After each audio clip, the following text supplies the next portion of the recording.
얼마 전에 신문을 보다가 아주 경이로운 기사 하나를 제가 봤습니다. 돼지고기 요리에 관한 기사였는데요. 교우님들 혹시 돼지고기로 몇 가지 요리를 할 수 있는지 혹시 아시는지요? 몇 가지나 이렇게 요리로 만들어 먹을 수 있는지 돼지고기 어떤 것을 해 먹을 수 있을까요? 구워 먹는 거, 삼겹살 맞죠? 삼겹살 되게 좋아하시는 것 같아요. 네, 그리고 바베큐, 통돼지 바베큐. 또 삶아 먹는 거죠. 보쌈 이런 거 있고 또 어떻게 먹을 수 있어요? 없어요? 예. 돼지머리 눌린 거 이런 거 편육이라 그러죠. 이런 것도 가능할 것이고 저는 보니까 이렇게 많이 꼽아봐도 돼지고기로 이렇게 요리할 수 있는 거 10대까지 나오기가 힘들더라고요. 그런데 경향신문에 나온 이 기사를 보니까 중국에서는 이 돼지로 무려 1,500가지의 요리를 한다고 합니다. 놀랍지 않습니까? 이거 오병이어로 5,000명 먹인 거 똑같은 거예요. 기적이에요, 기적. 1,500가지의 요리 가능하다고 합니다. 보통 우리가 중국은 대국이다, 중국이 앞으로 시대를 이끌 것이다, 이런 이야기해도 저는 시큰둥했는데 이 기사를 읽고 야, 중국이 대국이 맞겠구나 이런 생각이 들었습니다. 중국 돼지들 정말 대단한 돼지들입니다. 요즘 우리나라 돼지들 어떻습니까? 순환의 시기를 보내고 있죠. 구제역 때문에 땅에 파묻히고 꽃다분 피워보지도 못하고. 그런데 중국 돼지들은 1,500가지 요리. 근데 사실 따지고 보면 중국 돼지들이 대단한 것이 아니고 중국의 요리사들이 대단한 것 같습니다. 어쨌든 중국이 돼지를 많이 선호하는 것 같아요. 돼지가 인기가 많이 있습니다. 그런데 유태인이나 무슬림들은 돼지를 혐오합니다. 이 기준이 뭘까요? 왜 중국에서는 돼지를 선호하고 이 유태인들 돼지를 혐오하는 것일까요? 이 팔레스타인 돼지는 더러운 돼지고 중국 돼지는 샤프한 돼지라서 그런 걸까요? 그렇지는 않겠지요. 동물에 대한 이야기 하나를 더 해보도록 하겠습니다. 제가 작년 가을에 301반에서 소풍을 갔었는데 산에 오르다 보니까 조그마한 동물 몇 마리가 이렇게 보였습니다.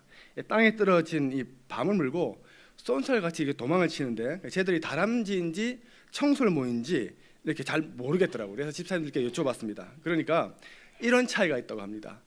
다람쥐는 주로 땅에서 생활을 한대요. 땅에서. 그리고 청설모는 나무 위에서 주로 이렇게 다니면서 생활을 한다고 합니다. 그러니까 이게 보면 나무를 타고 돌아다니면서 주로 나무에서 생활하면 이게 뭐죠? 청설모. 네. 그다음에 또 중요한 차이 하나가 다람쥐는 이렇게 겨울잠을 잔대요. 저 처음 알았는데 겨울잠을 자고 청설모는 잠이 없나 봐요. 겨울에 싸돌아 다닌다고 합니다. 그래서 겨울에 이렇게 눈에 띄는 것은 다람쥐가 아니고 청설모인 거겠죠. 그 외에도 여러 가지 흥미로운 차이들이 있었습니다만은 그리 중요해 보이지는 않았습니다. 그런데 오늘 집사님이 결정적인 차이 하나를 저에게 이렇게 말씀해 주셨어요. 제가 그 얘기를 듣고 가슴에 확 뭐가 이렇게 와닿았습니다. 다람쥐들이 귀엽잖아요. 사람들이 귀여워하는 게 이 다람쥐래요. 다람쥐는 귀여움을 많이 받는데 청설모는 국가로부터 유해동물로 지정된 짐승이라고 합니다. 아셨습니까? 청설모가 유해동물이다 지정되어 있는 거. 만약에 이게 청설모가 자기가 유해동물로 지정된 것을 안다면 아무렇지 일 아니겠습니까?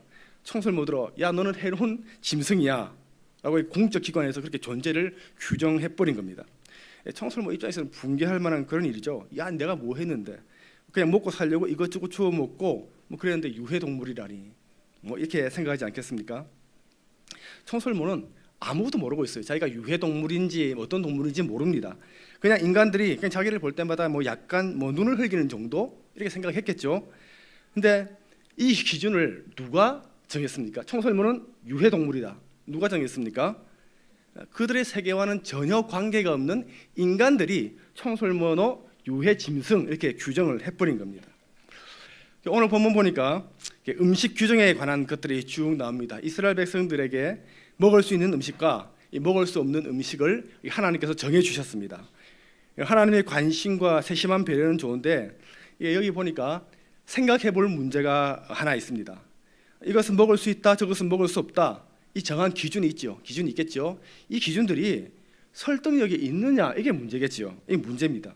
내용을 오늘 쭉 보면 고개를 갸우뚱거릴 만한 그런 내용들이 꽤 많이 있습니다. 이 규정들이 지금 이 시대에 우리에게도 적합하냐 안 하냐 이건 둘째 문제고요. 더 큰 것은 하나님이 왜 이런 음식을 그때 그 사람에게 못 먹게 했지? 다 먹어도 되는 건데 그런 생각이 든다라는 거죠. 기준이 뭐냐라는 것입니다. 청설모가 자기가 유해동물로 규정된 것을 안다면 왜 자기를 그렇게 규정했는지 알고 싶을 겁니다.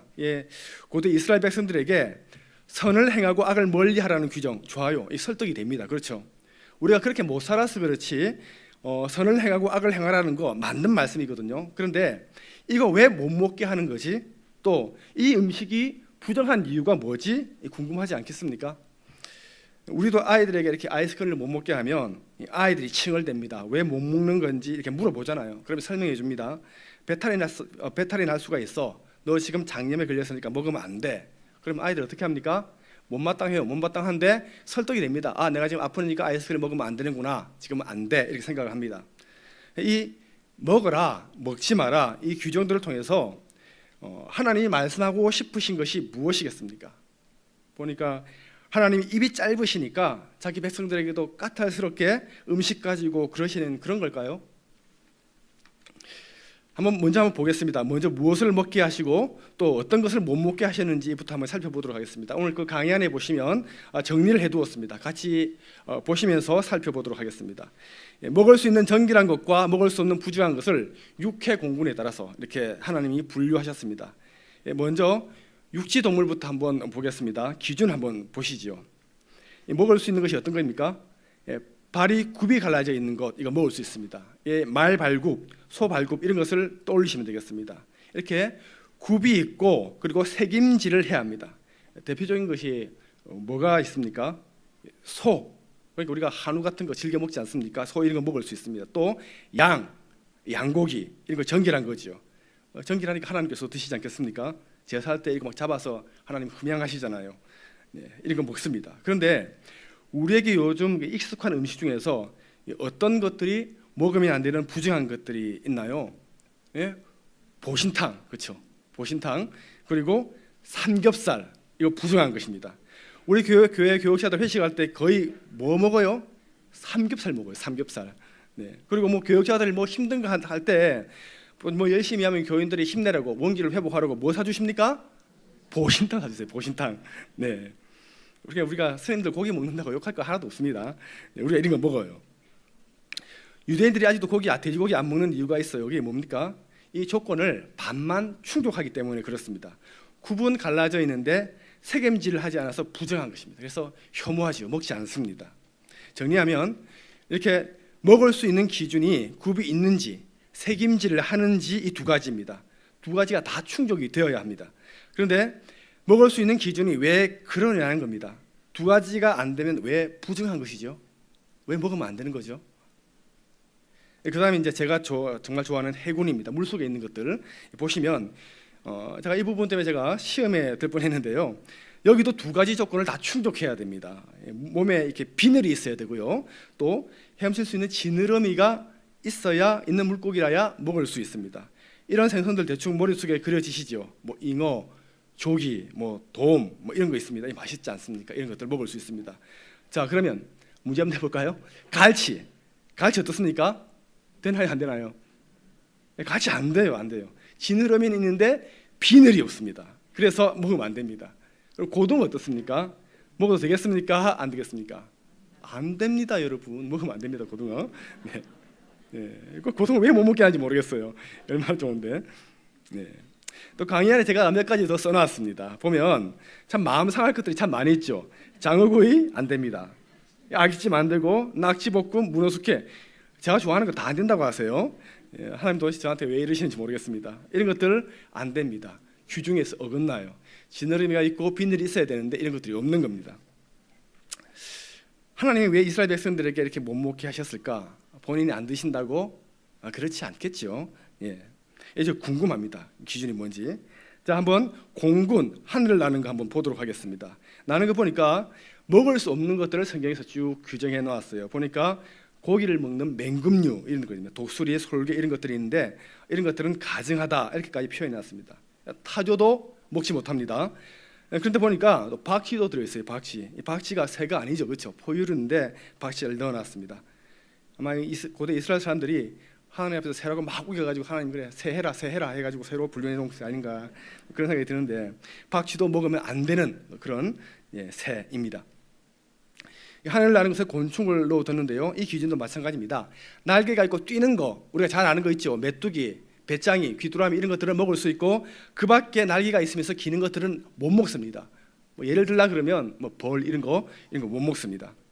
날개가 있지만 기는 것이기 때문에 그렇습니다. 그 왜 마가복음에 보면 세례 요한이 처음에 이렇게 등장하지 않습니까? 세례 요한의 외모를 이렇게 보여주면서 몇 가지를 설명하는데 세례 요한을 통해서 우리가 먹는 것 못 먹는 것 설명할 수 있습니다. 이 세례 요한이 낙타토로스를 입고 가죽띠를 띠고 메뚜기와 석청을 먹었더라 이렇게 쓰고 있죠. 메뚜기 먹었습니다.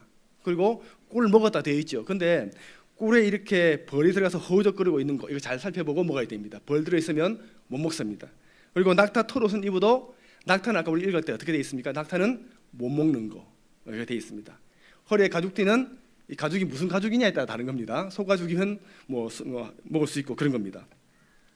제가 쭉 살펴보다가 이런 착각이 들었어요. 제가 무슨 셰프가 된 것 같은 그리고 뭐 생물학자가 된 것 같은 그런 착각에 빠졌습니다. 먹어도 되고 먹으면 안 되고 이런 것들을 쭉 이렇게 나열해 놓았습니다. 하나 더 말씀드리면 먹을 수 있는 전기란 것이라도 죽은 사체는 전부 다 부정한 것입니다. 그래서 죽은 것은 그 어떤 것이든 먹으면 안 되고 만져서도 안 되는 그런 것입니다. 이스라엘 백성들이 이렇게 먹어도 되는 것, 먹으면 안 되는 것, 잘 구분하면서 이렇게 살아야 하는 그런 백성들이었어요. 무엇이 정결한 것인지 또 무엇이 부정한 것인지 끊임없이 생각하고 살피며 살아야 했던 것들이 이스라엘 백성들입니다. 그럼 하나님은 왜 레위기에 이런 규정들을 정하셨는가? 하나님이 굉장한 미식가시기 때문에 그렇습니까? 하나님은 늘 드시는 것만 드세요. 그렇죠. 우리 제사 때 보니까 뭐 소, 양, 염소 이런 것만 드시잖아요. 날아다니는 것도 닭은 안 드세요. 치킨 안 드세요. 비둘기, 집비둘기, 산비둘기 기억나십니까? 5가지 제사 할 때 이런 것만 드십니다. 미식가 아니세요. 이 기준을 왜 이렇게 정하셨는가? 몇몇 학자들이 이야기한 것이 있습니다. 첫 번째 뭔가 하면 이 부정하다고 규정하고 못 먹게 한 이유가 이 기준들이 이교 제사에 쓰인 제물이기 때문에 부정하다. 그래서 못 먹는다. 이렇게 설명하고 있습니다. 이방인들도 우상 숭배할 때 제물들을 잡지 않습니까? 우상 신전에 드리는 부정한 거니까 너희들 먹지 마라 이겁니다. 그럴듯하긴 한데 그런데 여기에 문제가 하나 생깁니다. 이 가나안 족속도 이스라엘 백성들이 제사 드리는 제물로 다 제사 드렸거든요.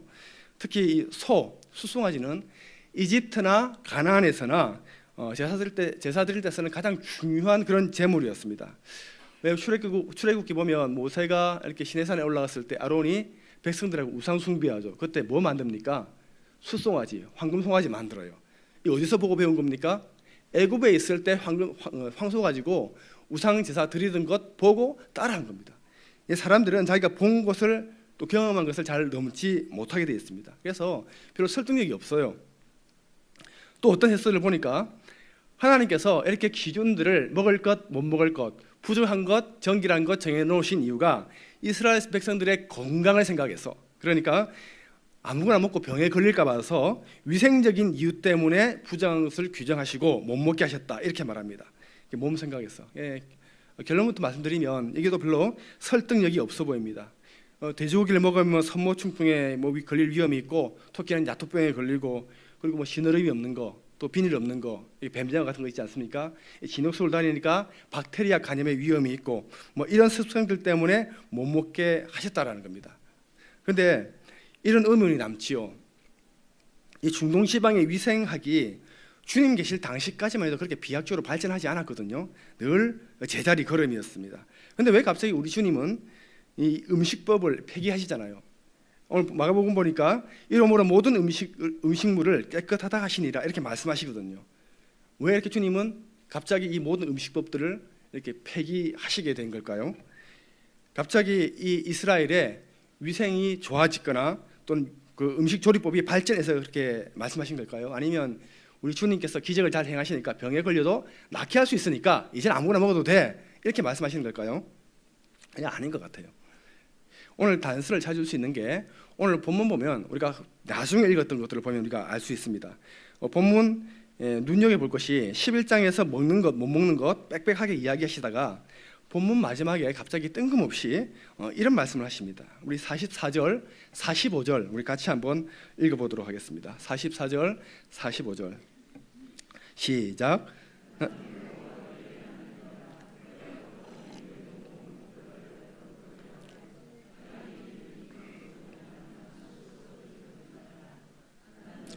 데리고 너희를 애굽 땅에서 인도하여 낸 여호와라. 내가 거룩하니 너희도 거룩할지어다. 아멘. 예. 우리가 이런 대화를 한다고 한번 생각해 봅니다. 아이들과 함께 이제 식탁에 둘러 앉아 있습니다. 식사를 하고 있습니다. 이렇게 이런 얘기가 오고 가요. 아빠가 이게 영양가가 많다. 이거 먹어라. 이거 먹어야 키가 많이 클 수 있어. 이거 너무 짜지 않냐? 그만 먹어라. 그만 먹어. 뭐 이렇게 이야기를 합니다. 이런 얘기를 하다가 갑자기 아빠가 아이 얼굴을 빤히 쳐다보면서 나는 네 아빠야. 너는 네 아빠처럼 훌륭한 사람이 되어야 돼. 성실하게 살아야 돼. 아빠가 어떻게 살아왔는지 봐봐. 이렇게 이야기를 한다고 생각해 보십시다. 얼마나 어색합니까? 그렇죠? 이건 맛있고 이건 먹으면 되고 이거 먹으면 안 돼. 갑자기 나는 네 아빠야. 너는 이 아빠처럼 살아야 돼. 이 두 개 매치가 됩니까? 어색하죠.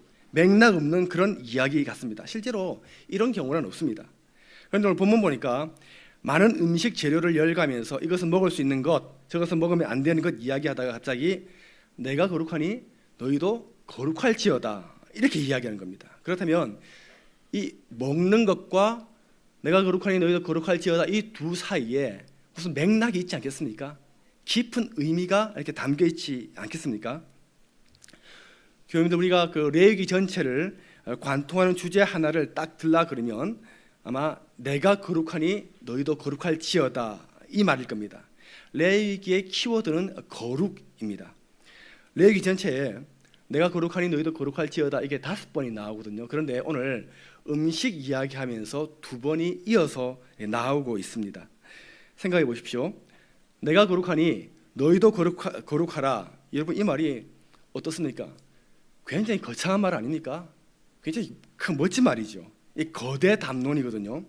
이 말을 하려면 뭔가 이렇게 분위기도 좀 잡히고 좀 중요한 말들을 하면서 나중에 결정적으로 내가 거룩하니 너희도 거룩할지어다 이렇게 말해야 되는 그런 분위기입니다. 신적인 계획과 섭리가 이야기되면서 인생의 그 섭리 속에서 차지하는 위치 같은 것들이 언급되면서 그래서 우리의 지향은 거룩이야. 너희도 거룩해야 돼.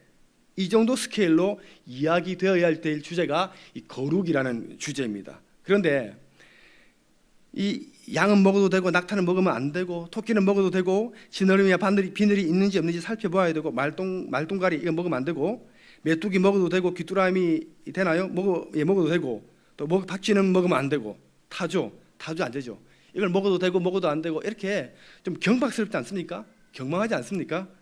제가 경망스럽게 읽어서 그렇습니까? 너무 사소해 보이잖아요. 그렇죠? 이런 사소하고 그다지 중요해 보이지 않는 것들을 무려 47절에 이르기까지 쭉 언급하면서 마지막에 내가 거룩하니 너희도 거룩할지어다 이야기하는 것입니다. 2번에 걸쳐서 강조하고 있는 것이죠. 교우님들, 인간은 어떤 기준이 없으면 추상적인 것들을 이해할 능력이 없습니다. 눈에 보이는 사물이라 구체적인 지시를 통해서 그것에 빗대서 추상적인 것을 인식하고 분별할 수 있어요. 내가 거룩하니 너희도 거룩하라라는 이 이야기가 있다고 해서 인간이 거룩이 무엇인지, 거룩하게 된다라는 것이 무엇인지 알 수 없습니다. 이 거룩이라는 것은 누구의 속성입니까? 하나님의 속성이죠. 하나님. 눈에 안 보이는 존재의 추상적 속성이라서 만들어진 우리 피조물들은 거룩이 무엇인지 도무지 알 도리가 없습니다. 그래서 우리는 하나님이 부여한 일상에서 하나님을 발견하도록 되어 있습니다. 일상의 소소한 것에서 하나님의 속성의 그림자를 보고 하나님을 따라가도록 그렇게 만드신 겁니다. 그래서 하나님께서 음식에다가 정결하다, 부정하다 이런 종교적 언어를 부여해 놓으시고 당신의 백성으로 하여금 일상 속에서 끊임없이 하나님이라는 존재에 대해서 생각하게 하시는 겁니다. 정결한 것을 그리고 구체적이고 사소한 것을 손으로 만져보고 먹어보고 또 참아보고 하면서 인간은 하나님을 알아가고 발견해 가는 것입니다.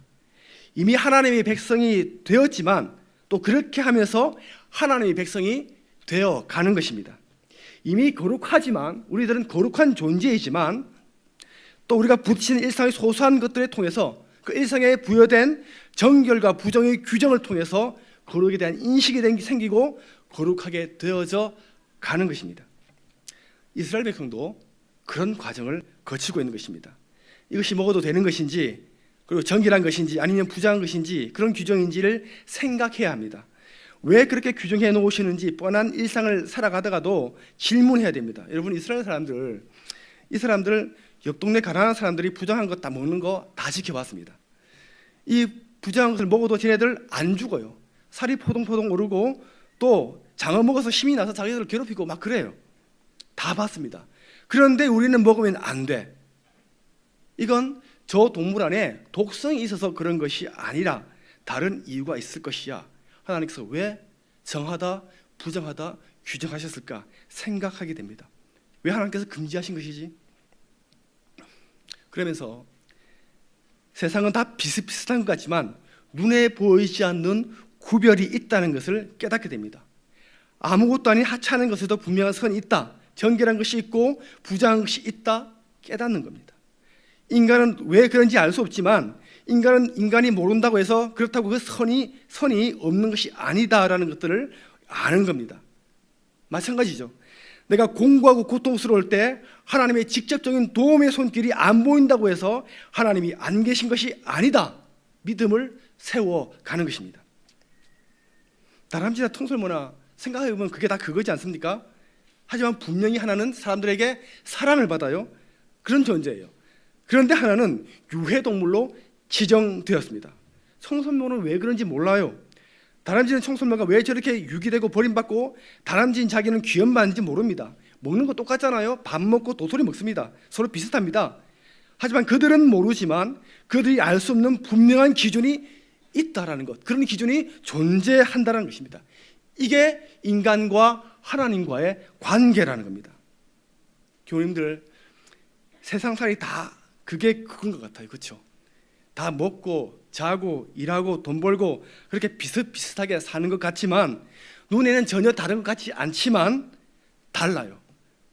다 똑같이 살지만 똑같이 사는 게 아니라는 겁니다.